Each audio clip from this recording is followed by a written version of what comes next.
Bruce KiVo here for MMA Confidential. Here with Peter Storm, we're doing a little UCL Confidential. We have an event going, you have an event going called Suicide Kings, Peter. And it's the FATE of EIGHT tournament. Tell us about it. This is the third annual FATE of EIGHT tournament. The first one was started November 2 years ago at the Battle of the Books event. It was a great event. Right.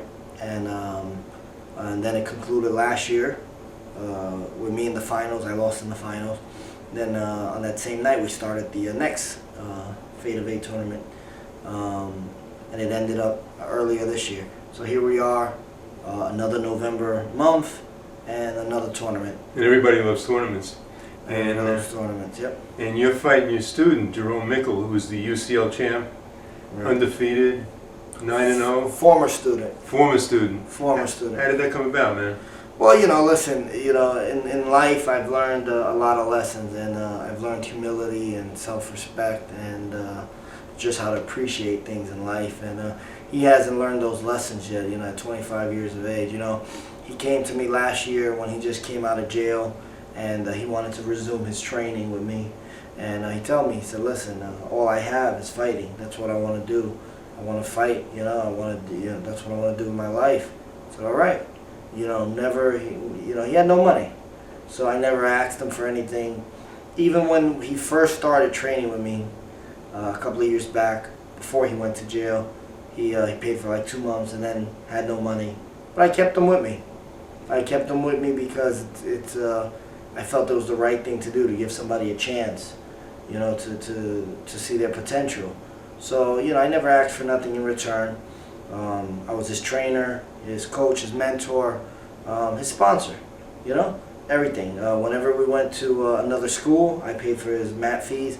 He needed money for a Metro card, I gave it to him. He needed work, I got him work, paying him $125 a night for 5 hours of work. Everything he needed, I did it for him because I believed in him, and I appreciated our friendship. But apparently he didn't appreciate our friendship. So at the New York Fight Exchange event, I went to bring him some UCL gear, and he says, he's like, oh no, hold on, I can't wear that. My sponsor, I gotta wear my sponsor stuff. I'm like, your sponsor? Yeah, that was the first I had heard about that. Yeah, oh yeah, my sponsor. Fuck is your sponsor?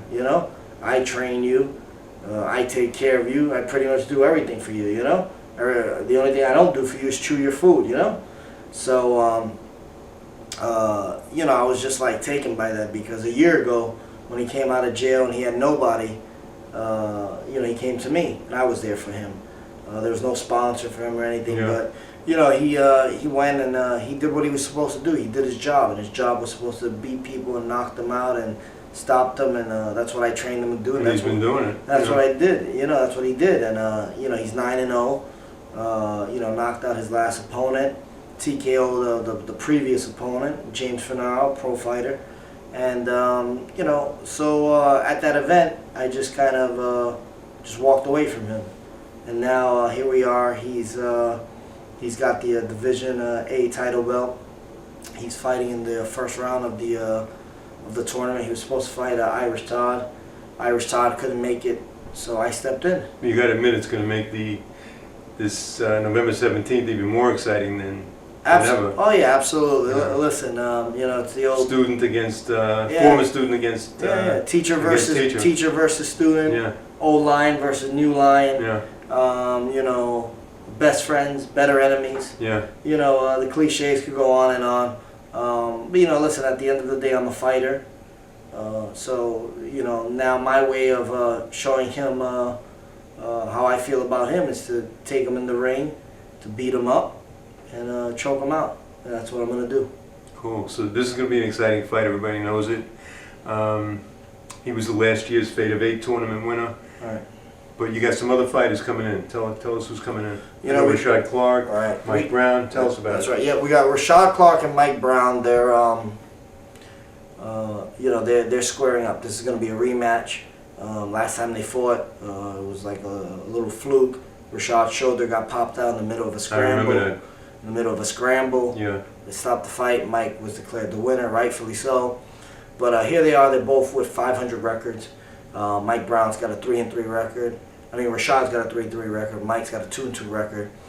And a loss for one of these guys is going to hit him real heavy. It's going to be a really bad loss, you know? I think they both need this win. Yeah, they both need the win. They both definitely, not to just to advance from the tournament. Just for themselves. Right, for themselves, to keep their career alive, you know? Because, you know, this is the bottom of the barrel as far as, this is grassroots martial arts at its finest, you know? So, I mean, if you can do well here, you can move forward into the AAA divisions, you know? I spoke with Mike Brown a couple of weeks back, sounded super motivated. I haven't spoke to Rashad. You know, just out of speaking with Mike Brown, I got to think he's going to take it, you know? And, you know, might be the last we see of Rashad Clark. Yeah, Mike's a cagey fighter. We don't, you know, Rashad's hasn't been around all the time, you know. Yeah, Rashad's been around since 2009. He's only fought 6 times, which goes to show you he picks fights here and there. If he takes this loss, we might not see him again, you know? And if he does win this fight, let's see if he chooses to continue in the tournament and go for a belt, you know? I mean, who knows? Some of these guys fight for different reasons, you know? I know Mike Brown wants this belt. He wants this. Mike told me that. He wants the Division I belt. You know, but what goes on with that is that I'm fighting Jerome for his Division A belt. So if I win that belt, then I'm in the tournament with that belt. And, you know, there's essentially 2 belts up for grab for whoever wins this tournament, you know. And what will happen with that at the end of the tournament is that the Division A belt, whether Jerome beats me or not, it's going to go down to one of the lower weight classes. Mm-hmm. So once the tournament concludes, then that Division A belt that's held by Jerome now will eventually go down to a lower weight class. And the Division I belt, which is the silver MMA world belt, will be now known as the Division I belt, and that'll be 185 max. I'm just curious, Pete, why'd you choose the name Suicide Kings for this event? Well, you know, listen, you know, all UCL fighters, I mean, they're the toughest guys, you know, It's the most dangerous event. Yeah, absolutely. You know, in any MMA circuit. Headbutts, everything. Headbutts, knees to the face, everything. This is the Valley Tudo at its finest. Yeah. This is the UCL. Everybody knows about my league. Guys who compete in my league are absolutely are kings in the MMA game. And suicide just goes to validate the danger that's present with every match, you know? So it's a neat catchphrase, you know? Suicide Kings. Yeah. And you fighting your student, your former student's going to be like maybe Jones versus Rashad. You know, the... I mean, well, you know, the hype. Yeah, they were training buddies, but yeah, he was my student, Jerome. Yeah, and you were good buddies. Right, Jerome had never trained with anybody before me. It's unfortunate that he's former friends. Yeah, that he's an appreciative person and a selfish person and a shameless person, but it is what it is, you know. I mean, listen, I respect him because he's athletic and he's explosive, and I know he has those 2 things over me. And we've trained many a times. We've beaten each other up in the gym, and so many times I filmed it, he's filmed it, and we've said to ourselves, you know, our training session is tougher than most people's fights, you know. Right. So now we get to do it in front of everybody, you know. And you know, listen, my game plan never changes. I'm a judo guy. I'm gonna go out there. I'm gonna toss him around, and then I'm gonna submit him, you know. And he's gonna try to knock my head off. Listen, he's great at brawling. You know, he knocked that kid out in the middle of a brawl. He caught the kid's kick, came with an overhand right, and you know. He's got a good killer instinct. He's got a good killer instinct. You know, I trained him well, and but you know, he can't really take a shot though. I don't know if you saw his last fight. I just saw it for the first time 2 weeks ago, and he took a knee, and he almost ran out of the cage.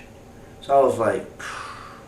You know, I was just a little disappointed in that, but it's happened before in training where I've dropped him with punches and he just didn't want to continue. So hopefully he'll come, you know, he'll man up and he'll be at 100%, and let's see what happens. You know, I mean, let's say that. Listen, if I put the pressure on him, which I am, and I put my fist in his face, he's gonna crumble.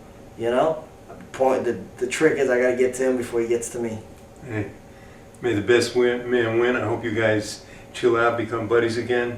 Who knows? Listen, the door's open. Yeah. If he wants to come and he wants to train with me afterwards, it's open. You know, but he would have to sign an extensive contract and a management contract, and he could come train with me. Listen, nobody knows him better than me. You know, and I train all my fighters differently. That's the bottom line. You know, no fighter is the same. And I train everybody differently. And I work on their strengths and their weaknesses. And, you know, that's how they excel, you know. I consider myself one of the best trainers in New York. I've trained a lot of guys that have done well. I know. Yeah. None of my guys have done bad. None of the guys that I've trained have losing records, you know. Except for Kevin Wall, but Kevin's in his 50s, you know. Other than that, everybody else had winning records. And The U.S. Army Ranger Kevin Wall fights anybody. And he'll be fighting on Sunday too. Okay. Kevin will be back. Hey, suicide. Suicide, told you. Unbelievable. So all the fans out there, be there Sunday, November 17th. It's Valley Tudo at its best. I'm Bruce KiVo from MMA Confidential. And this is Peter Storm, the underground legend, who fights in his own shows. You got to hand it to him. I try. Be there. Thanks, bro. All right, buddy.